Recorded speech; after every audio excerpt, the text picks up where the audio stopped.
Hello, everybody, and welcome to the United Stand. You've not gone back in time. It's the Sunday night panel, but it's on Monday night because it's fast, it's furious. And last night, something happened that we couldn't do the Sunday show. Obviously, we were all watching something. I can't remember what it was. Songs of Praise or something, but we're not want to focus on that. Big week ahead. Look, the thing is, we don't need to talk about Sancho being homesick. I've heard he's homesick on Sky Sports. Whatever. That will take care of itself. We don't need to talk about that because Ollie's got his biggest test in the next 7 days. This time next week, we'll know whether we've got Champions League football. West Ham Wednesday, Leicester Sunday. Both games are going to be cup finals. And no matter what we do on Wednesday, there will still be an opportunity for Leicester there on Sunday. So we're going to talk about De Gea as well. Very, very divisive, the De Gea conversation. We'll talk about Maguire, which will be interesting with Saeed. We'll talk about Bruno a little bit. Ricky, apparently not a big fan of Bruno, but I've never detected that before. We'll also be talking about Ollie, concerns about Ollie, tactics, etc. But let's start off. Big week ahead. Where are we at the moment, Ricky? I'll start with you this week. Top four. Is it on? Is anything as the last few games, not just yesterday, has that left you with any concerns going into a good performing West Ham and Leicester? I mean, look, they're going to go for it, aren't they? Obviously, there's slight concerns. I think West Ham are in good form, aren't they? So I don't think they're going to lie down. Even if they're safe, I don't think they're going to lie down. They're going to be playing for pride. Everybody likes coming to Old Trafford and giving us a game. David Moyes against his old club, he won't want to do it. I don't necessarily think it's going to be an easy game, but at the same time, what we need to think about. I mean, as fans, I don't mean the players and the staff. They've got to aim to win every game without any shadow of a doubt. But even if we draw that game, Leicester will be a point in front of Leicester. So Leicester have got to beat us. So if we win the game, Leicester have got to beat us. And if we draw the game, Leicester have got to beat us. So it isn't as it's not quite as imperative as some people are making it out, I don't think. Obviously, it could go to goal difference. But even goal difference, if we beat West Ham 2-0, Leicester have only got to beat us 1-0 and they beat us on away goals. So, what did you think about the formation? On goals scored. So I just, this West Ham game at the weekend, on Wednesday, we just got to avoid defeat, I think. And then it's in our hands. The draw is in our favour then at Leicester. But Ricky, what did you think about the formation yesterday? Because my concern is we beat West Ham. He knows they've got to beat us, and he goes with a silly back five again or something like that. That's a dead interesting shout. That. But we can't throw the game against West Ham in order for that not to happen. No. I think we always felt we'd have to go there and win, and now it looks like they're going to have to beat us. And it's a fair point. It'd make it very interesting what he would do. But as good a season of Leicester have had overall, they've got these injury problems. They've got two young lads at fullback. I think it's a game that we can go and dominate. Obviously, they've got Vardy up front with his pace, and they can play on the break against us. That's how I see that game panning out, no matter what the situation is in the table. So I don't think we'll go with it. I'd be surprised if we did. I think we'll dominate the play in that game, and they'll be playing on the break.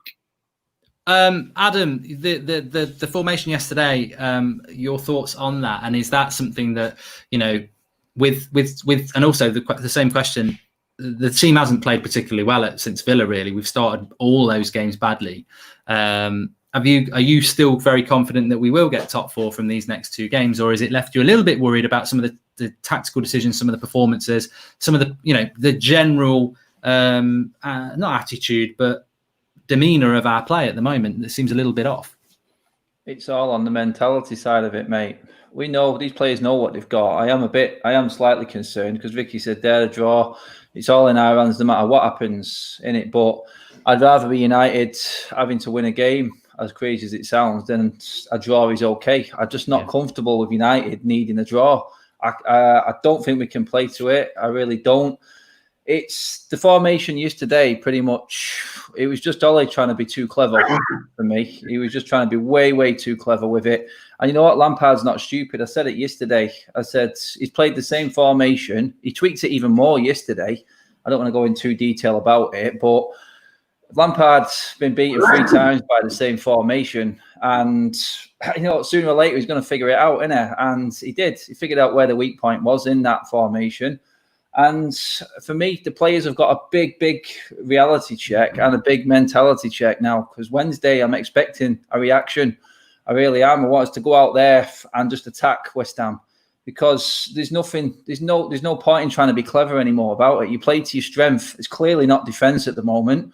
So let's play to our strength, which is our forward line and our midfield, because that's where we've been winning games. Because let's be honest, we needed our defence to bail us out at Southampton. We just needed them once. One time we needed them, and they let us down against Southampton.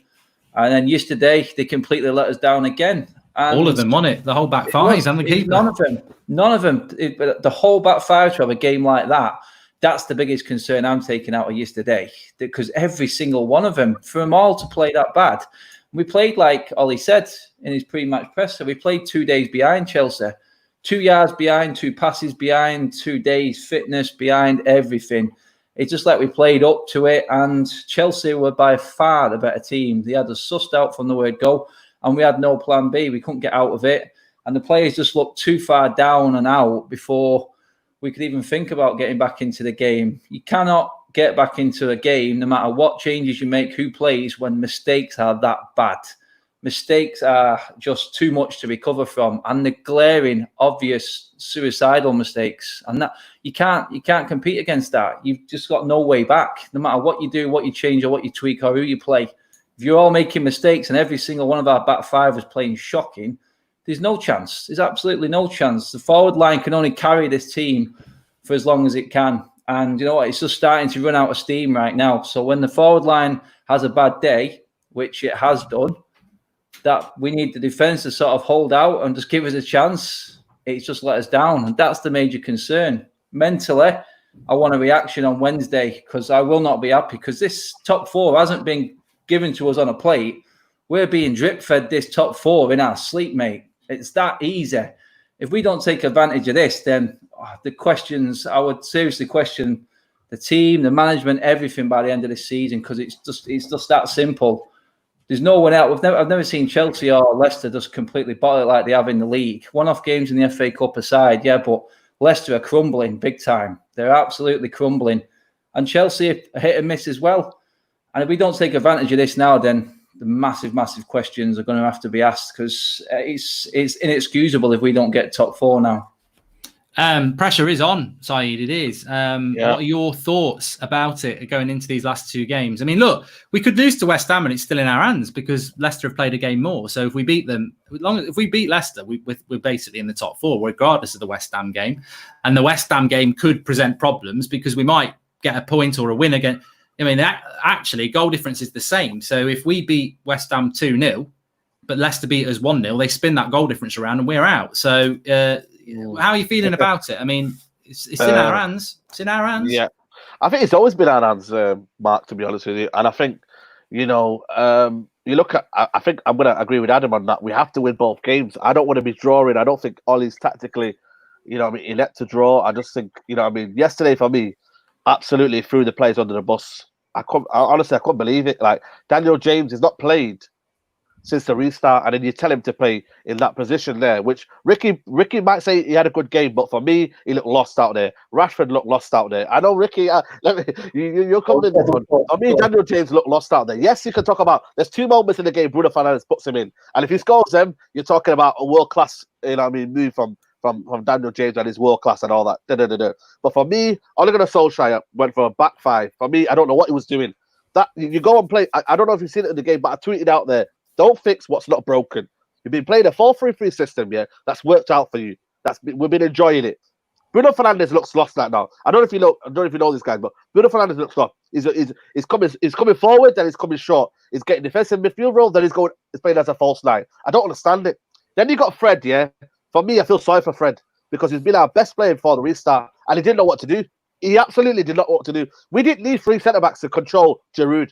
Giroud is a stiff striker. I understand he's got qualities, but he's not going to go in behind. He's not going to do that. And what had happened was, when we went back to the 4-3-3, we never looked lost. We absolutely looked lost, because at the end of the day, there was no game plan for me. And that is where I understand with Ollie. He's tactically naive. For me, there's no game management. When we went 2-0 down, what was the game plan there? You still can get 2 goals. You know what I mean? Adjust your play. Let's go again, and we can go. But I'm just looking at the West Ham game. I'm like, it's a must-win game. It's an absolute must-win game. But I'm looking at West Ham, and Bowen is absolutely flying right now. I'm looking at the midfield. Can we get past him? If the first goal is crucial, we don't score the first goal, I'm telling you right now, I'm looking at the bench right now. Who's to come off the bench? No one's got form. Igalo hasn't got any form. James is not on form. Matt has hardly played. Who's off the bench to score a goal? So, for me, we have to win. Against West Ham, it's critical we win. And you know what? David Moyes, if there's a person to say, you know what? Yeah, here's 3 points. It's not David Moyes, because he absolutely wants to batter us. The way we treated him, 9 months he got the sack. For me, it was justifiable, but he didn't get the silence he wanted. But if you look at it, he's going to come in there with a game plan, and he's going to say, listen, I know how Man United play. If they don't come out in the blocks firing, and they don't come out there, then if we contain our shape, hit him with a counter, Antonio, maybe hang on to Lindelof. For me, that's the tactics he's got to build up. But I don't know him with all him. I was gutted yesterday. I thought he threw the players under the bus yesterday. Every single one of them. Ricky, the Paul Merson came out and said he was flabbergasted by Manchester United's team selection yesterday, mainly because he felt that Mourinho would have gone with a stronger team. Personally, I didn't really have a problem with the squad rotation. I just had a massive problem with a back five and 2 holding midfielders. I felt sick when the team news came out, and I said it will be a very slow United performance. We basically had 3 attackers. We had Bruno Fernandes, Marcus Rashford and Dan James, and very little else. Williams was poor. Wan-Bissaka was poor. There was no width. It was an all-round poor performance. Is there any part of that, what happened yesterday, that you think longer term, when we're talking about Leicester, that leaves you with concerns about not just Solskjaer, but the coaching setup in general, that they think that was a good idea? As Adam said, we've done this 2 times before. I don't think we played a back 5 on the opening day, but it was the same sort of hit on the break against Chelsea. It's been perceived as by many United fans as very naive to set up how he did yesterday, especially, and like Saeed said, as Giroud, you keep him away from the goal. We don't have a back 5 and park on the edge of the box so that he can, do what he did. So there's tactically or selection wise or just in general, does that leave you with any concerns what we did yesterday, or was it just not a priority? I don't think when you say not a priority, I think he picked a team that he thought was strong enough. I mean, if you look at the lineup, there was only obviously Shaw was injured. Tactically, he decided to go with a back 5, which look when it goes against you, obviously, everybody's up in arms, everybody's devastated, and it's easy to pick holes in things. But it has worked for us. We've beaten Chelsea away playing like that. We've beaten City twice playing like that. Do you like playing like that, though? I think that was the problem yesterday. That's why a lot of people reacted badly, isn't it? Because they don't want to do that anymore. I'm not saying I want us to play like that. I'm not saying that whatsoever. I'm just looking at at his mind and what he decided to do and why he decided to do it.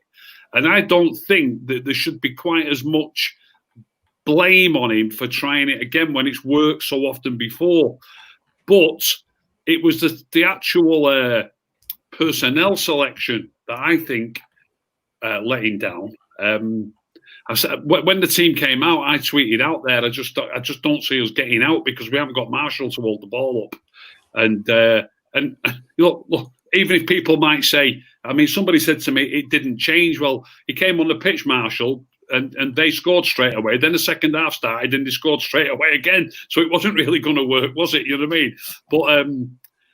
But right from the start of the game, we just completely dominated because we can't get held to the ball in their half. Neither Rashford nor James are good with the back to goal.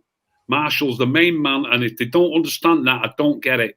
Could have tried Igalo as well. I said that on the preview. That's what I mean. He could have tried Igalo. I wouldn't have minded Igalo playing at all. I wouldn't have minded Igalo. I just think been Igalo and Greenwood up top as the 2. That was the right one. That was the right pick for that game for me. Yeah, I just think, Adam, that was the thing. Before we move on to De Gea, it's my feeling yesterday was not in the past. I've been like, oh bloody hell. It was more like, have we not moved past this back 5? Why we don't need to do that? If we go out playing the 4-2-3-1, we go out playing the 4-2-3-1. But playing the back 5 and 2 holding midfielders, I was just like, I just felt a bit cheated. Really, I felt like we're not. That's not. I understand why we used to do it. We didn't have Bruno, we didn't have Pogba, whatever. But if you haven't got Pogba and Bruno, still play the same formation, because the reality is it just exposes that we haven't got the squad depth to do it. I think that was the thing I noticed a lot yesterday, was that the team selection actually was understandable, but the formation really really frustrated a lot of people because we could see what was going to come. We knew we weren't going to have what we've had over the last few weeks, which is lots of attacks. We knew it was going to be a hard game to watch, and lo and behold, it was. Yeah, I mean, Dan James and Marcus Rashford are not stupid men. Let's get this right now, because they would have had instructions yesterday. I didn't see them central enough once as the two. They were split out wide. Bruno played a false 9. This is where I was going on about Ollie trying to be clever, because Bruno was our furthest player forward nearly all of the first half. He was the only one who looked like he was going to be able to do anything through the middle. Yeah, Ricky has a point about Rashford not being able to hold the ball up as good as what Martial is. That's why I agree Martial belongs as number 9. Formation wrong, but for me, they wasn't central enough to play as a front two. And they're cutting out wide. They're constantly out wide. Then who's in the middle? What's the target? You said yourself there, the personnel selection was wrong, along with the formation, because we had no one in the box. I can't remember having an overload in the box once. We had no targets if we got out wide. We couldn't get out wide because, like you said, the wing backs were shocking. And we just seemed to just set up to defend and try and hold on to something. It was the formation. We just got overrun in midfield. With 2 holding midfield players to get overrun in midfield like that, that was criminal, because we should have had legs in that midfield. Fred hadn't played. Matic didn't play a full game against Crystal Palace. So it was inexcusable to get run around like we did. So for me, it just didn't look like from the outset what the plan was. And the players didn't know what the plan was at all. It just looked like they wasn't sure where they were going, what the system was. And you had, and Vicky says there, only 2 days to blame prep for it as well. No, one day to prep for it. You cannot legislate for mistakes that were made like that. It was blatant mistakes. And no matter what system you play and how much you want to criticize any sort of formation and tactics, and we all agree they wasn't the right ones going forward. It wasn't playing to our strength, and them mistakes pretty much destroyed us. The injury destroyed us and sort of just completely zapped all life out of the game. And then whoever scored the next goal was going to win that game. It just felt like one of them. And then for Williams to do what he did, and then we're going to talk about him in a minute, I know, but that for me is inexcusable for players on that amount of money and who've got that much experience playing for Manchester United. It's time, Ollie, now, and I said this on the show last week. I've decided was saying that Ollie's not the man to take us forward to the next level. And what was my stance on it? I said I want to see what Ollie does next. I want to see if we can get to the top 4 level. What's my critique of Ollie? I want to see him get stronger. And stronger for me now is to lose this sentimental crap. Players need dropping that play bad. It's as simple as that. He needs to stop picking favourites and start being serious about his management. Because who would you drop, Adam? Go on, give us some names, because we're going to talk De Gea anyway. Yeah, I mean, De Gea definitely needs dropping for me. I'm not all for selling him because I don't think anyone would take him, but I think he needs some time on the sideline. He needs to learn a lesson. You're playing for Man United, for God's sake. Any other outfield player has a stinker like that, then he's out of the team. Innit? He's out of the team. It's as simple as that. Look what Klopp did with his keeper. Look what Pep did with his keeper. If you don't fit the way we're supposed to play, and De Gea is not a playing out from the back goalkeeper. Our defence looks shot because they're scared to death about what's behind them as well. You can see that from a mile off right now, and that is big time down to De Gea. For me, I think it's time, in terms of midfield, I know Saeed's not going to be happy with this. Fred doesn't play a lot. I think Fred starts next season somewhere. He's not going to get us anything this season for me. He just doesn't look like he's got a chance or time to come into the team and work his way in. I'd drop Matic, me. When Matic has a bad game, the problem we've got with Matic is... That's such a reactionary. I'm losing my player, so I'm going to upset Ricky. The problem we've got... No, but it's... honestly, what's Matic Ricky will vouch for that one, though. Ricky was sulking because Martial wasn't playing yesterday. So everyone's got favourite players, but at the end of the day, all we want is to challenge and get closer to City and to Liverpool. And look what they do. If you're not playing well, you don't play. You get punished. You get to spend time on the sidelines. And for me, there's certain players there that haven't been doing it. They really haven't. Greenwood has been a bit off the last 2 games. We understand him being dropped. I mean, I'm looking at the players coming in. I was hoping that they were going to take the chance. I know I'd drop because we're going to bring Saeed in anyway. I'd drop Harry Maguire if I could. I can't. I just can't. I've got no one to play. Come on. I think. Oh my goodness. Certainly, I tell you what, I'd strip the captaincy off him. I don't like. No one's telling me. You dropped Maguire. Who did you put in there? Tell me. Well, I can't because there's no one else to bloody play. Well, he's our best defender. He's our best defender. I would take the captaincy off him. I'd take the captaincy off him because a captain needs to bloody lead by example. We had this problem with Rooney. We gave it to Rooney and the captaincy destroyed him. I think Harry Maguire is sinking under the pressure of the captaincy. He's a brand new signing. So. And he was awful yesterday. Awful. Where was the leadership yesterday? That's one of the things. When the chips are down, turn the bloody crap fire on. We're blaming Maguire for yesterday. That's what we're saying yesterday. No one's saying that. No one's saying that. We're blaming the whole back five, aren't we? To be honest, the whole combined defensive system is absolute shot yesterday. What you got to understand is Harry Maguire being helped, coached in terms of the system? And you look at the system here. Yesterday, they're both wing backs. Yeah, absolutely. Yesterday, clueless. Wan-Bissaka gave the ball away so many times. Wan-Bissaka goes in. Wan-Bissaka yesterday went in. Yeah, so they come out from the back. Yeah, both wing backs go forward. Matic for me yesterday did not help Maguire at all yesterday. At all. That's a problem for me. There's no protection there. And then what happens is he gets exposed 1v1. He's £80 million. Why does he need protection? I don't think Van Dijk says to Fabinho, stick close to me in case he gets Fabinho helps him. Fabinho gets helped by Liverpool. Rio and Fernandinho gets helped by Laporte has been helped by Fabinho. Simple as that. Until you get a proper centre-back alongside Maguire and you get a holding defensive midfielder that stays and operates under that kind of shielding and it gives a shielding role, then you will not see the best of Harry Maguire. I don't think it's not one particular player. I think the partnership is the issue for us. We haven't got a partnership. How many goals did we concede? How many goals did we concede before the lockdown? Was we not the best defensive shaped team before the lockdown? We're second best defence in the league. Right, what's the problem? The defence isn't the problem. I understand in the defence we need a centre back.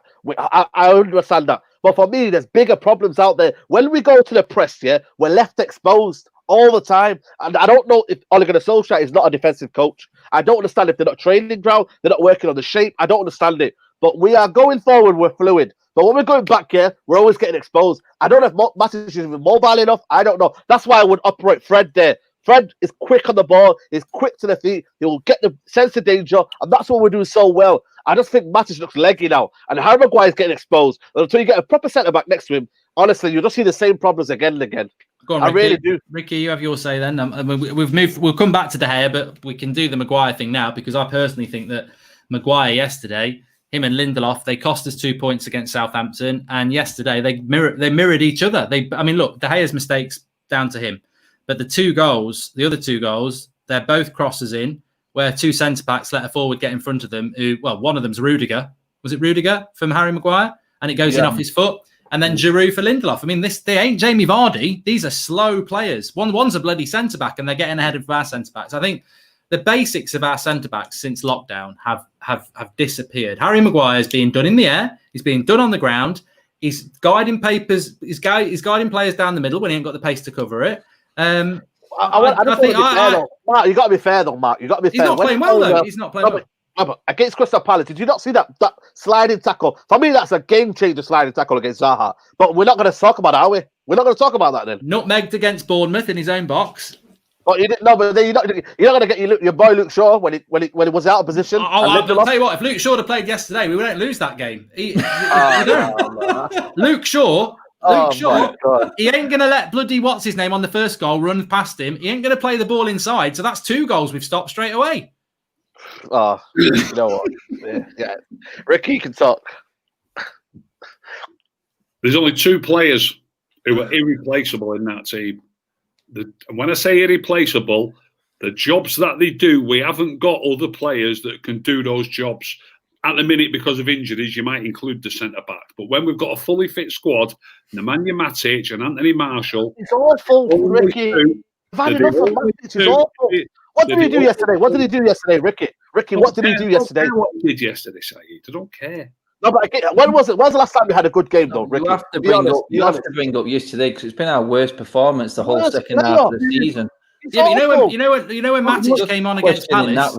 When Matic came on against Palace, the whole game changed. The whole game changed. McTominay and Pogba were terrible. Against Spurs. He changed the game when he come on against Palace. The only 2 games that they've left him out of.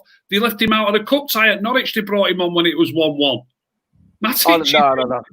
Well, I think Matic had a bad game yesterday because he played in the 2. You can't defend him for yesterday at all. It was crap. He looks leggy, Ricky. He looks leggy. It was crap yesterday. We've got to be honest. When a player plays bad, we have to own up to it. He plays bad. I'll tell you how I'll defend him. Yeah. Right. I think it was Adam said. Adam said that we were overrunning midfield. Yeah, right? It was. We played 3 centre backs and two wing backs. They played 3 centre backs and 2 wing backs. We played Rashford and James up front as like split strikers, and Bruno, as you said yourself, spent plenty of time as the furthest forward man. False 9. So if we've got a back 5 and then we've got 3 up front, how many have we got in midfield? 2. Bruno, yeah, 2. Most of the time we had 2 against 3. They played 5 at the back with the wing backs getting forward as much as they could. They played Giroud up front on his own and 4 in midfield. So are you blaming them? Do you blame him? Are you blaming Ollie? Look where Chelsea's threat came. Chelsea's threat came was having the ball. I need to hear why we got overrun in midfield. But you got to blame. So who's to blame? Because our midfield couldn't get out of our own half. They didn't create it. They just pressed us down. They won the ball in our half. You know what? I did write this down. Anyone who's up top, he's might as well not be there because we couldn't get the ball to him. Just to jump in, I did write this down, and somebody said, "Well, Chelsea played a back 5. Why were they successful?" First, somebody also said on a super chat at the start of the video, they said it was the game changed when Eric Bailly came off. It didn't. Alonso should have scored in the first 10 minutes. Alonso's their left back getting on the end of a cross. Alonso and Reece James are our Wan-Bissaka and Brandon Williams. I don't think Wan-Bissaka and Brandon Williams knew they could go past the halfway line. Reece James and Alonso were virtually on the edge of our box. So they weren't playing a back 5. They were playing a 3-5. 3-6-1, really, because it was Giroud. And they absolutely swamped the area in the midfield. And that was that's, to me, why Matic and Fred didn't play well. Also, I don't think Matic played well because Matic plays better at the moment with Pogba and Bruno as a holding midfielder. I just think one day, as I was saying to Adam, I think we ruined it with the formation. We tried to be clever and we got swamped. And one day to go from 4 weeks of playing a 4-2-3-1 or whatever you want to call it, to trying out this 5-2-3 with 2 wide men and a false 9 and wing backs who've not played. I think it was a bloody disaster. Can I say something though? Matic will get found out soon because what teams will do is they're targeting Matic now. They'll get him. They're literally going to squeeze him in onto the press. Yeah, honestly, yesterday that's what they did yesterday. Did you not watch the game, Ricky? Yeah. Honestly, they've been doing that for the last few games, and they did do that to Carrick in the latter years as well. You go after that player.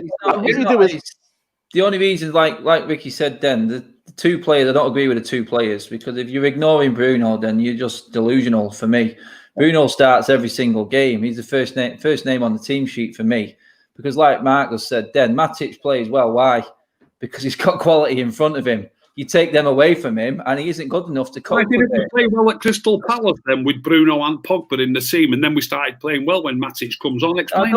I don't think we played well. If everyone's going on about this Palace, we got better when Matic came on. It was still I don't think so. When he came on. Yeah. We were crap all the way through the game. Yeah, just because we're missing Luke Shaw.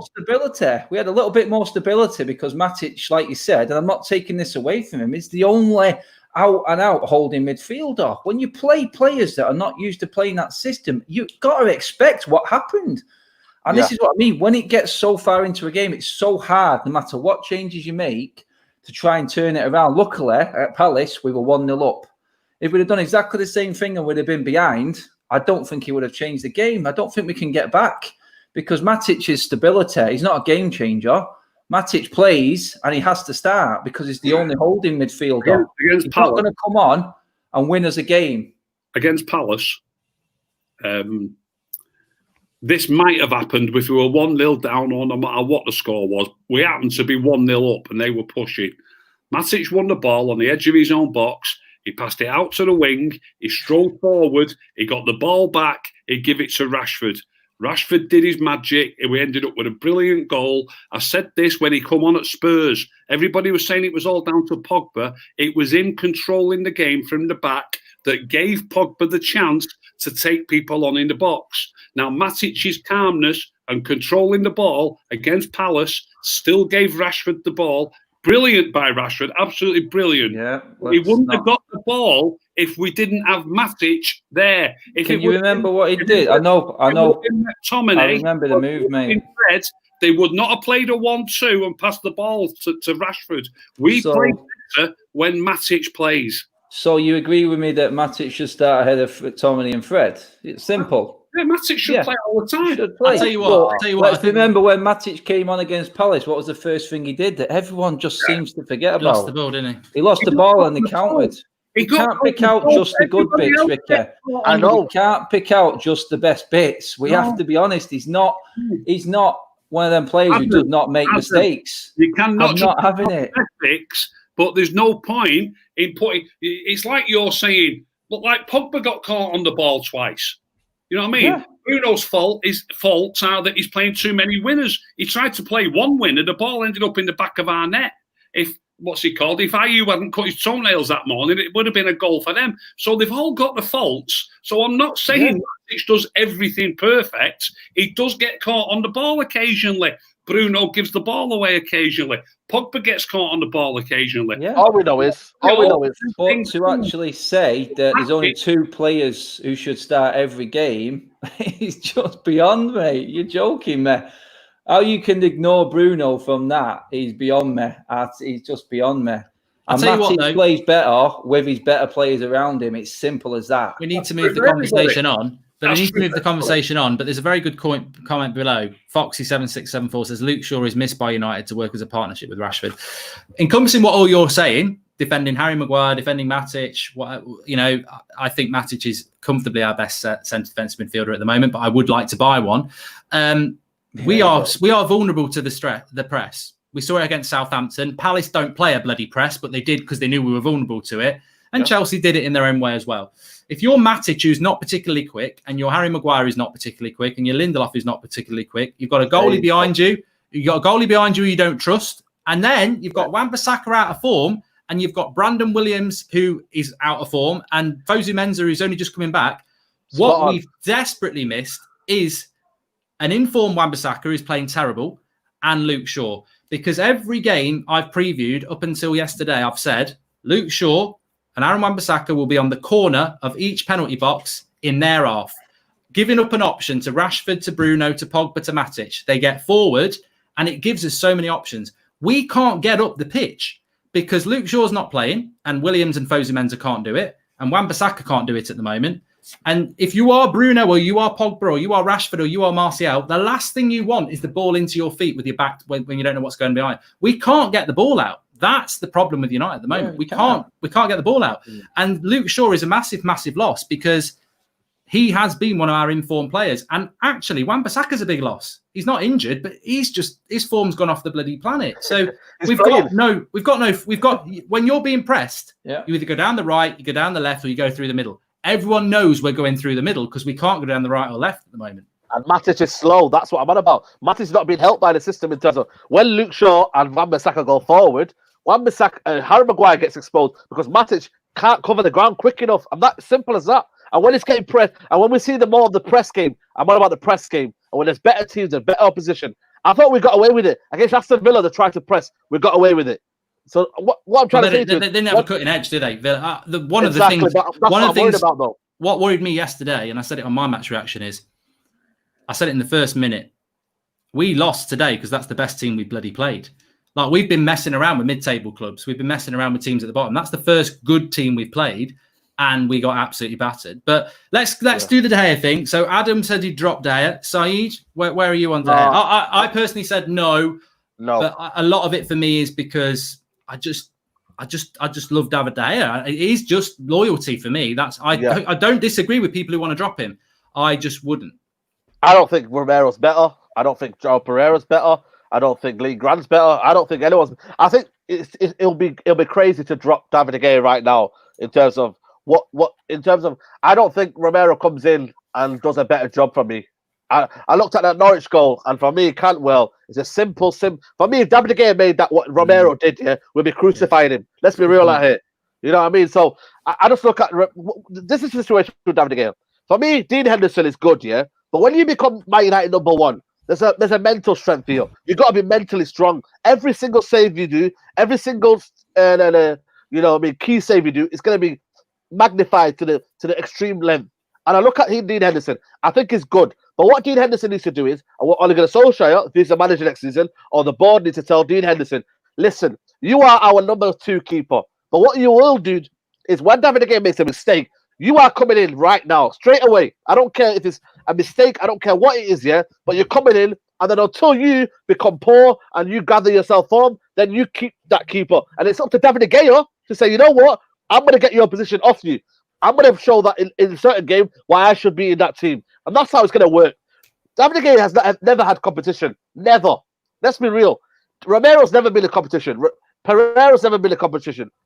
David De Gea will make mistakes. I understand that in football. But we've got to understand that form is temporary and class is permanent. When he's got a solid back four with him, you'll see the best of David De Gea. But what I'm trying to say to you is, let's hold on to David De Gea for now. And the next season, we'll maybe understand what's going on. Dean Henderson comes in, and then we base it from there. But to just say David De Gea bye-bye the next game, I just feel that's ludicrous. Ricky? De Gea? When Saeed says, when we've got a solid back four in front of him, you'll see the best of David De Gea. Are you pointing out that he won't have so many saves to make when we've got a solid back four in front of him? Is that what you're saying? No, I just think it's always better. You know what I mean? That's a good point, because De Gea got Player of the Year numerous times in a row with a crap back four in front of him with loads of saves. There is something wrong with De Gea. There is something wrong with it.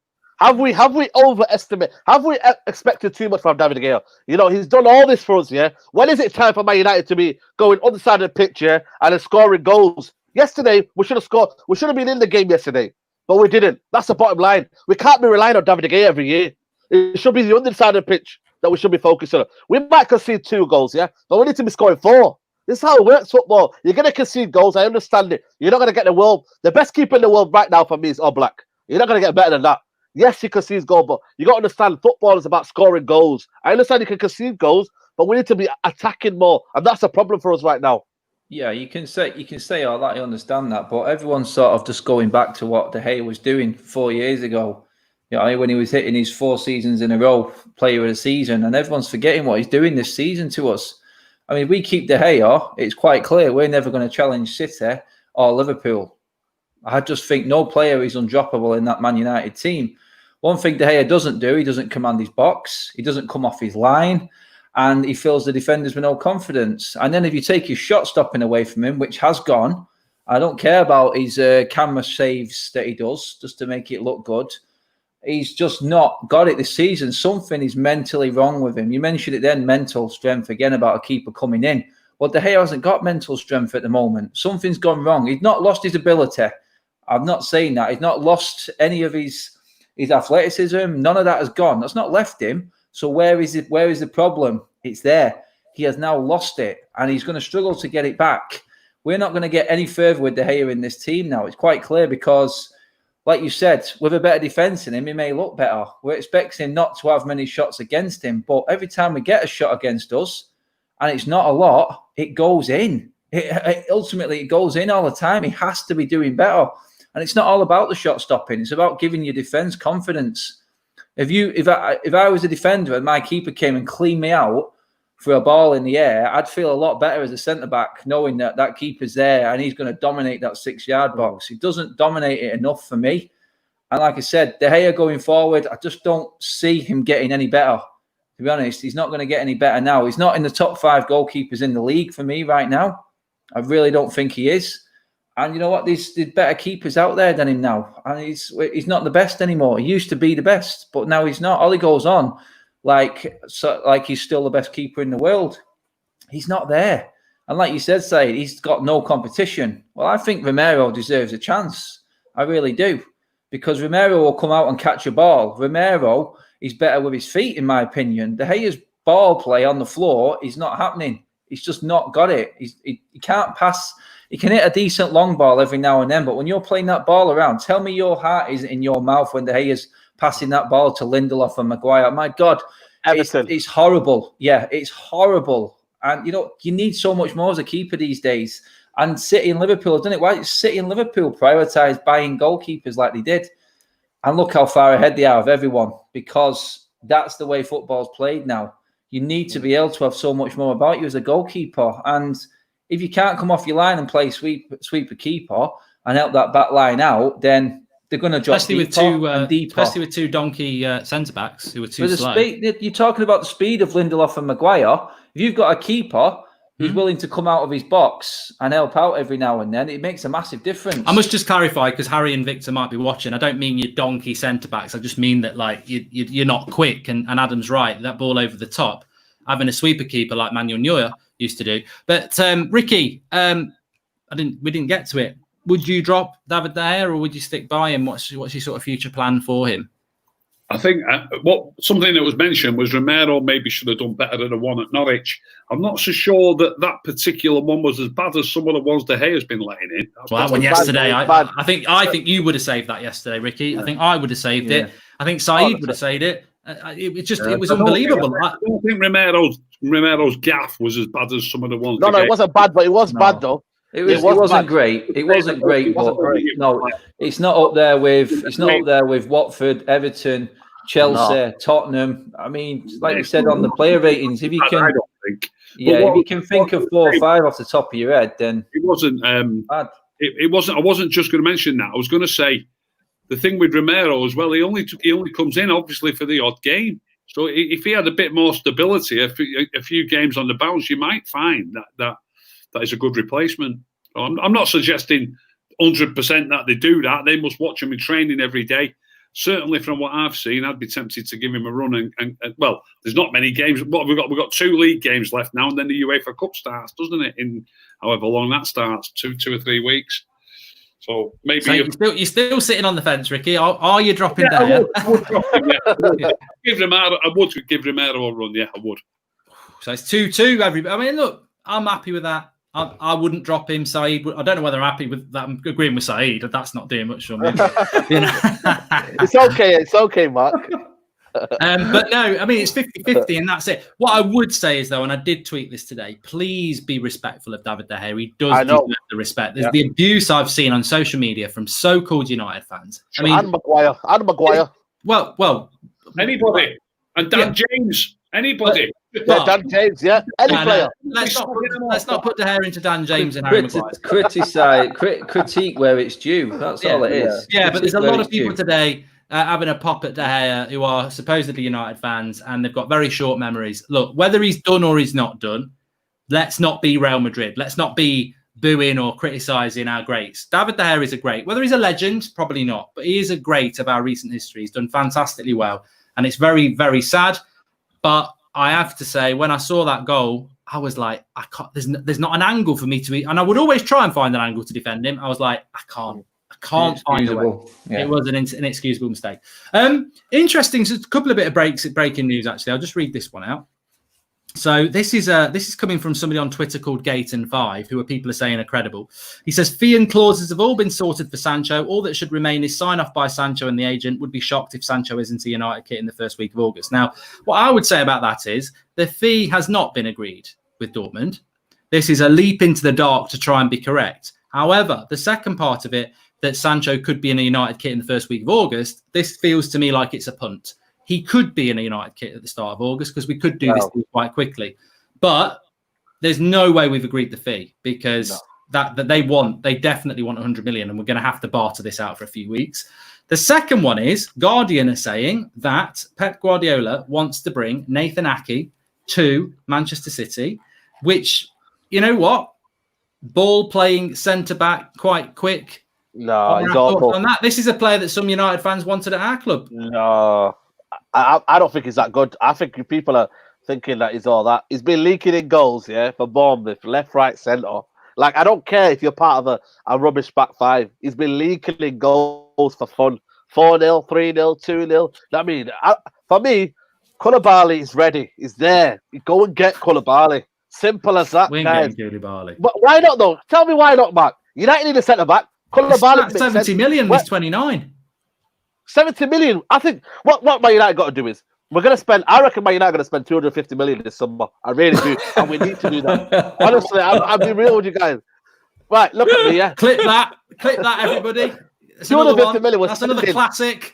I'm telling you. I reckon United are going to spend 250 million this summer. Quarter of a We won't billion. spend 250 million in the next 5 summers. No, honestly, you watch out, guys. Don't worry. Sancho, Koulibaly, and I would probably get 2 more. 2 more in there. I think United need 5 signings this summer. If we're going to compete next summer, we're going to compete in the transfer in the Premier League next summer. We need 5 signings. Nathan Ake is not one of them. Koulibaly is a must this summer. We don't get Koulibaly this summer. Forget everything. Forget any top 4, any of that, because defense is the first thing we need to sort out. Then we go to right wing Sancho, and then we go to Grealish, Van der Beek. There must be somebody else, Saeed. It doesn't have to be Koulibaly, surely. We're not getting Smalling. If you're talking about Smalling, then we might as well forget that. There must be other good centre backs out there. I would go on FIFA or Football Manager and type pace above 65, because that's basically above Harry Maguire and Lindelof. And anybody who's got pace above 65 is in consideration, because we desperately need some pace in that back, to me. Well, Koulibaly's there. Yeah.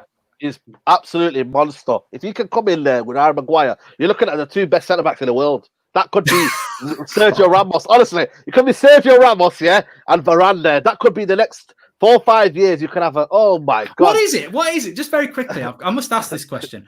What is it about Harry Maguire that you see? I like Harry Maguire, but what is it about him that makes you see this world-class best centre-back in the world? You don't understand, like, his reading of the game for me is absolutely second to none. His reading the game. I wish he'd read that front post cross then, because he bloody. Well, obviously, I think we were down and out by then. But honestly, Harry Maguire needs a centre back alongside him to almost complement him, and that is for me a person that could come on the outside of him when he's unstuck on pace. Come on the outside of him, and Koulibaly will be there. I just look at Harry Maguire's attributes. I look at the run we were on, the way he commands in defence, the way he's, captain material. Harry Beckenbauer. I keep telling you guys. You don't understand. The only reason you've got a big up is because you give him that name tag, mate. That's why. Next year, let's clip this year. Next year, you'll be singing Harry Beckenbauer next year. So Harry Maguire, let me get this right. Harry Maguire, he needs Luke Shaw back on his left-hand side. He needs a new CDM in front of him. He needs a sweeper keeper, and he needs a centre-back next to him. I think I could play there if I had all that around me. That'd be fine. When you get all that, De Gea will start playing better. He goes into the Man City squad, yeah? You'll all be praising him. He goes into that Man City squad, you'll all be praising him. Well, Pep did want him, didn't he, Adam, actually? There Pep you go. Want him. Yeah. But Ake for you, I mean, look, we've got Eric Bailly's out for a week now because he's got the concussion thing. I don't think Eric Bailly, for me, I know a lot of people like him, but he did something yesterday, bloody stupid flicks around the box, and I was just like, he's never going to be the centre-back. He's either going to be injured or do something stupid. Phil Jones will never be the centre-back. Twan Sebi's unfortunately injured. We're down to 2 centre-backs this week, actually. So we definitely do need a centre-back, regardless of whether it's Lindelof or Maguire. What do you feel the future of that is for you? Because I think Harry Maguire and a new centre-back is what we need. Yeah, I mean, we were talking about priorities a few weeks back, weren't we? And I didn't think centre-back was a major issue. I thought we needed to go and sort out up front first, the right-hand side and the midfielder, the holding midfielder. But the way the defence is going at the moment, they keep making it like it's got to be a priority for the centre-back, because, I mean, I do think we need the holding midfielder, because, like Ricky, I still don't agree with him, but what he said about players that are undroppable in the team, you've got to look at the positions where we haven't got another player to come in, and Matic is one of them. So holding midfielder for me, it's still taking priority over the centre-back in my eyes, but I do see where people are coming from with the centre-back. Ake, no, not for me. I really don't think United should be looking that low. I understand he's an all right player, but there's a reason he's playing at Bournemouth. That's what I can't get past. People are talking about 35 million City are going to pay as well. 35, I won't pay that. Mings, are you absolutely joking me? Another one. It's just the standard is not good enough there. I mean, our standard was like a Delict. That's what I was expecting from United. That's the sort of centre-back I think, if you're going to go to the next level, we need. There's no real standout ones. Yeah, you've got like Ruben Diaz, people like that, but they're all unproven. They're all unproven. There's not one centre-back out there who I'd be confident coming in and hitting the ground running. There really isn't. That is the problem, yeah. That is. We just know it's all unproven. You can talk about Koulibaly, but Koulibaly could come in and do and Eric Bailly quite easily. He's levels at him. Yeah. He's not. I mean, well, where are they in the league? You know what I mean? Smalling's on the same level in that league. There's only probably about 3 centre-backs in the world and what that United need. One's Van Dijk, who we'd never get and I wouldn't want because he's a Liverpool player. Varane, I would take him. I probably would take Koulibaly, but I don't think we can get him. The problem is we desperately need a centre-back, Ricky, don't we? But there is, is there the money? I just think the centre-backs since lockdown have been so disappointing, and we hide behind this, how many goals we've conceded. But again, the quality of this league is not that great. And as soon as we come up against the good teams, we don't concede because we tend to play very, very deep and defensive ourselves. So I think when we try and, I think that's probably, we've come full circle here. The reason we went with about 5 and 2 holding midfielders yesterday was probably because Ollie doesn't trust his bloody centre-backs, because if we actually try and play, he's scared that we're going to get exposed. But the only way of solving that is solving that problem, so we don't have to play back fives anymore. Yeah, I think I said that. I think I said about 2 weeks ago on the show that we need another centre back, and I said it doesn't really matter if it's somebody who's good enough to start in the team either way. I'm not a fan of Bailey's, and I said at the time he's forever injured, and I know it's a really sad case of a clash of edges today, but he is forever injured. And I only said that 2 weeks ago. He's injured again now. He's missing the rest of the season, isn't he? Look, I'm sorry to bring that up. Really, it's not really fair, but he just is forever injured. There's no escaping it. So we do need another centre back without a doubt, and I'm not absolutely concerned if it's a starter or cover. We definitely need another centre back. We just haven't got enough. They're looking at this lad from Swansea, actually, who they might end up going for, called Roden, who to me, and I don't watch a lot of Swansea, but he's 6 foot. He just looks like another Harry Maguire. It's not. We need a different type of centre back. We need someone with a bit of pace. You look at Bruce and Pallister. You look at Vidic and Rio. You look at Terry and Carvalho. You look at Van Dijk doesn't matter because he's just got the lot, hasn't he? So Ramos and Varane, Baresi and Costa Curta, they complement each other. And at the moment, I don't think Lindelof's a bad player. I just don't think Maguire and Lindelof look comfortable in that partnership. Well, it's like yesterday, wasn't it? I mean, I said it on my fan cam in the player ratings. Olivier Giroud is the perfect striker for Maguire to play against, but Lindelof's worst nightmare. Because Lindelof's issue and his biggest issue is strength. We all know he gets out-muscled too easily. And to be outpaced, outstrengthed by Giroud, a lot of people would say that was unforgivable. I mean, for me, I thought we was handling him okay at the start, and then it just seemed to just turn. And once we sort of lost a couple of battles around the edge of the box, we just never seemed to be able to pick a second ball up. We couldn't get our noses in front in any sort of challenge from that. And we just lost all control at the back. Then the passing went along with it. And it was just like spiraling out of control the whole way across the back line. It just breeds, doesn't it, like wildfire. It goes right the way across. One player starts struggling. We all struggle. We haven't got that one bit of quality to step up and say, right, let's just put our foot on the ball here now, and let's just take the sting out of the game for 10, 15 minutes maybe, and let's just rebuild again. You know what I mean? Like the midfield commander. That's where I think we just need that other option. We need that destroyer, someone who can take the game by the scruff of the neck. Who makes a tackle for United anymore? When's the last time we absolutely crunched someone and changed the game? You know what? Changed the mentality of a game. We just don't tackle anymore. We ain't got a savage, and I don't mean that by the name of the player either. I'm not going to bring that guy into it, but no, you know what I mean. A savage in a style of player, someone who's willing to just go and run through a brick wall for us and take the game by the scruff of the neck. We just ain't got that anymore. That goes back to what I was saying at the start of the video about the captaincy. I just don't think. I think Harry Maguire's got enough on his plate, but I'd give it to Bruno. I'd give it to Bruno because he does try and make a tackle. He does take loads of fouls. He is telling people what to do. And even he might not be good enough. But I tell you what, look, if you dropped in a 35-year-old Roy Keane yesterday, he'd have fucking got hold of that team. You'd have to pull him off David De Gea for a start. Banging into him. But we desperately do need that. It amazes me over the last 10 years, really, that we haven't just, because we're not blessed with loads of good players. We have got some dodgy players. So why not go and get some player who, all right, he might not be the best in the world, but he's a bloody good captain, because we desperately need someone to go and, like Adam says, put a tackle in, pick them up when they're down. And nobody seems to be able to do that. And you know, we knew with half an hour to go yesterday, fair play, Ollie, he put Pogba and Greenwood on, he tried to change it, but you knew at 2-0 down, we weren't coming back from that. It was too far, wasn't it? It was just like we did mentally drop too far below to sort of had the strength to come back, and that was the problem. Well, first 20 minutes against Southampton last week, we were, you know, we had a good bit where we went 2-1 up, but around that, we were struggling. Palace, we could not get going. Yeah, we still do. I mean, I'm hoping that a lot of that will be solved by maturity because we've got a lot of young players, but I still, you know, I mean, it's like the question needs to be asked, though. Are you all confident if we don't get this top 4? What is this team going forward? Can we trust this team? Well, Saeed's doing that. I mean, I think we need to reiterate that. I definitely think we're going to get top 4. In fact, I think we're going to get 3rd. But I do agree with you, Adam. I think if we don't, I think this team's shot.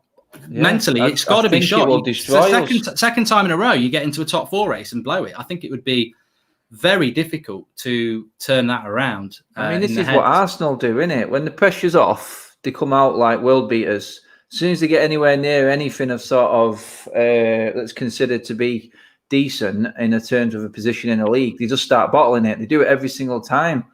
That's my ultimate fear. This is why Wednesday night, oh my God, we need to start fast and we need to prove a point. We need to get out there. It's going to make or break them, isn't it? This will make or break them. We're talking like we're going to start competing again. Then we need a reaction like Liverpool and City do. They lose that game against Chelsea, guarantee City will go out and smash someone to pieces the next game. That's the mentality. That's how far away we are. You can bring in all the players in the world, but you cannot buy that mentality. That comes from the top, from the training ground, all the way through to actually to going on that pitch and winning a game. You know what I mean? Forget about that last game. That's not going to affect me. I just don't have the confidence in this United team for him to go in and not still be feeling sorry for themselves because we're the worst team. I don't know if it's me just being biased or whatever, but we seem to sulk and feel sorry for ourselves more than anyone. Especially in that top 6, when the going gets tough, it just seems to be like, oh, it's here we go again. No, just you know what I mean. Locate your bollocks, put them back in the sack, and let's go again. You know what I mean? We need the strength, the mental strength. Come on, Adam. Oh, mate, if I was there, I was talking. I'm going totally off script here. But I was talking to a mate the other weekend when I was watching United in the heyday. The leaders we had on that pitch, I couldn't believe we had Paul Ince, we had Roy Keane, we had Robson, we had Cantona, we had Bruce. Plays like Michael. Michael was a bloody leader, wasn't it? Oh my God, it's so scary to think. I know the game's changed and it's nowhere near that anymore, and you can't have that sort of player in. You can't leave one on anyone anymore. But Mark Hughes, even when he was on, you know what? When it going got tough, and Brian Robson always said the same thing, didn't he? Yeah, we could play ball, but when we needed to stick a foot in and fight. You know, that's why Wimbledon never turned us over. The crazy gang could never get at United. We always had fight in us as well. And, you know, I know on that scale, it's nowhere near that. But mentally, you've got to be thinking, right, you know what? It's not going right here, but let's just try and change it. Let's keep hold of the ball for 5 minutes. Someone take command and just slow it down and then go again. And like you said, the leadership issue there, we have got leaders on that pitch, but not in that sort of mould. I don't know if I'm just too old school in the way I think regarding that, but it's just something's lacking in that mentality, and I just hope they turn it around on Wednesday, and we can just go into next season in the Champions League and try and just change them. Because I'm looking at the second half of the season. If you count from game 19 straight away through to the end of this now, where we're up to, we're 4 points behind Liverpool. We scored more goals and conceded less than them. That's a half a season. So something is there. But when you get into the higher echelons of the league and you're right in there in the mixer, you've got to have that little bit of mental strength. This is the first real test now, this whole second half of the season. And I'm intrigued to see how they react. I'm really looking forward to the game just to see the reaction to these players, because it needs to be completely different. There's something's got to give. I just hope it's not us and us not getting in the Champions League. Well, we're in danger, Saeed, of replicating what we did under Ollie's first 3 months, aren't we? Like Adam says, we go on this great run, we get all these points, and then we get in touching distance and we mess it up. I mean, I'm disappointed that we lost to Chelsea, but the priorities for me were always Champions League football, Jadon Sancho, Europa League football, and then the FA Cup. So I'll give that up. But it's a make or break week. It's absolutely make or break. And I think fans are right to be, I was Billy Big Bollocks before Southampton. I was like, yeah, we're going to be ending the day in third. I still think we're going to be third. But the players, I don't like putting pressure on these players, like we're all saying, because they seem to buckle under it. But they're under massive pressure this week, and they've got to deliver, because if we don't deliver, you will get some people in the live comments. We've still got the Europa League. I mean, again, that becomes another pressure test. So it's got to be one game, by the way. Job. I'd hate to have to go through the back door again. That was just disappointing. It's not what we're about. It's not what we're about. To have done so well second half of the season, you can't ignore that. There's something there in the players. The qualities are obviously there. We have done well. For us to do that all the way through the second half of the season, you can't ignore half a season. If you had a few games, people will say you're getting ahead of yourself, but half a season, that's decent. If we start off a season that way and we're already in the top 4 comfortably, I think we win games like yesterday. I think we do, because you're already comfortable where you are in the league, but we just put so much pressure on ourselves in the early part of this season that we've just got to the point now where we're actually back in the fight. We just can't. It's just, oh man, it's like that. Them the triathlon brothers called. Remember that video when he got to the line? His brother had to literally carry him over the line because his leg buckled right on the last bit. It's not the Thornley brothers. I know what you mean. Yeah. Do you think it's going to be like that then, Saeed? Do you think it's going to be a painful couple of games? Well, it's always with Ollie, you know what I mean? I'm never convinced with Ollie. So I just hope Bruno has a masterclass. I hope Martial does what he does and makes Ricky smile. And you know what I mean? I just hope we just get the 3 point back. And like I said to you, 1-0, ricochet off the own goal. Listen, just get the 3 points. Let's get Champions League football, because I've had enough of Europa League. I've had enough of going Thursday nights to watch bloody, part-time footballers, no disrespect. I just want to see us play under the Old Trafford lights against Real Madrid, Barcelona. You know what I mean? Imagine that. Sancho on the right. You know what I mean? Koulibaly, Marshalling, Harry Maguire. Oh, man. I just can't wait, man. And please, if it's only going to Solskjaer delivers that, then I'm happy. I just want Champions League football. I don't care how we do it. Just get us there. Ricky, you did say that you agreed with Adam about dropping De Gea. One thing we haven't spoken about, the teams for the next 2 games. Is it the team that we've been using, or do you think there is a case to... I mean, we don't know whether Luke Shaw is going to be fit. I think that's very important. But would you make any other teams, or is it just get back to that team and let them go for it? I think Luke Shaw was pretty close, wasn't it, before? I hope so. Well, fingers crossed. I think he'll be fit. So I think... What is the update on Luke Shaw? Do we know? Apparently it's not fit, Apparently, I'm sure I've seen it on the Man United app. It said still remains to be seen, something like that. They did say with Luke Shaw last week that he was close for Palace, and then Ollie came out and said no, he's not playing against. But then again, you wouldn't play him in that Chelsea game, so I really hope he is back. But yeah, so you just go with that same team, Ricky? Yeah, I'd go back with the same team. I think. Yeah, I noticed it wasn't for very long. How long did Fosu Mensah play at right back the other day? I was quite. He looked good though, didn't he? Yeah. You know what? He's considering the time he's had out. He's done really well, I think. Yeah, Luke Shaw. Well, there'll probably be thousands of people commenting now when I say this, but he looks a better footballer than Wan-Bissaka to me. What it is about Fosu Mensah is we just don't know how good he is. But I agree with you. He's got you can tell. It doesn't matter. We need competition for places. So, like I said, no one's undroppable. Let him have his say. Let him have his say. Go on, Ricky. I'm just saying steady. He looked more composed. Right now, yeah. I'm not saying if we played City tomorrow that he'd have Sterling in his pocket like Wan-Bissaka did. All I'm saying is in that 10 or 15 minutes on that pitch, he looks a more composed footballer to me. That's it. I'm not saying anything else. But what do you want, more composed, or do you want all better footballer? That's a problem. But you know what? You know what? Leroy Sané said the hardest player he played against was Fosu Mensah. But also, I agree with what Ricky's saying, because I can watch a footballer in 10 minutes and know what I like about it. And I think Fosu Mensah on the ball, he's got a natural balance on the ball. He just looks good when he's on the ball. Wan-Bissaka, yeah. Footballer to me. I don't know how good he's going to be. I'm not going to say no. I'm not saying he's better than Wan-Bissaka. I don't know how good he's going to be. I hope he can be good. You know what, Mark? Football's crazy. Like Wan-Bissaka, we're now having doubts, and I don't understand it. People, I'm not. No, he's my player of the year. Wan-Bissaka, who's player of the year? Wan-Bissaka, definitely. and Harry Maguire ever wants him to be gone. He's not the best centre back. It's crazy how football works, but I guess this is what Man United does, isn't it? You know what I mean? Look, You're the best in class. You don't like Luke Shaw. Hey? You don't like Luke Shaw. I didn't say I like Luke Shaw. I said it's no, just, you don't. I'd rather have a better left back. Yeah, but you don't rate Luke Shaw. I like him as a player, but I'd rather have I don't know, Tellez, a better left back. I just think Luke Shaw has his limitations. Let's say it. That's all. Well, I'd rather have Varane than Harry Maguire, but you know, we can't. There you go. I mean, it proves the point, doesn't it? When you've got players that have got that get dropped and someone comes in ahead of them, it's perfect for me. It happened with Matic. Start of the season, he wasn't happy that McTominay came in and took his place. He stepped up his game big time, and you know what I mean.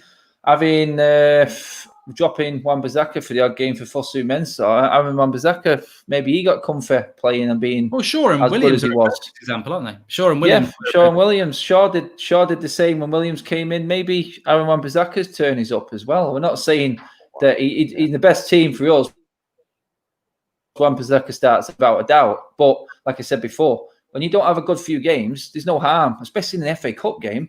They're bringing someone else in. I mean, he's good. He's good competition, and then we can maybe concentrate on the centre back because it doesn't look like with the way our injury record is with centre backs that we're going to. Yeah.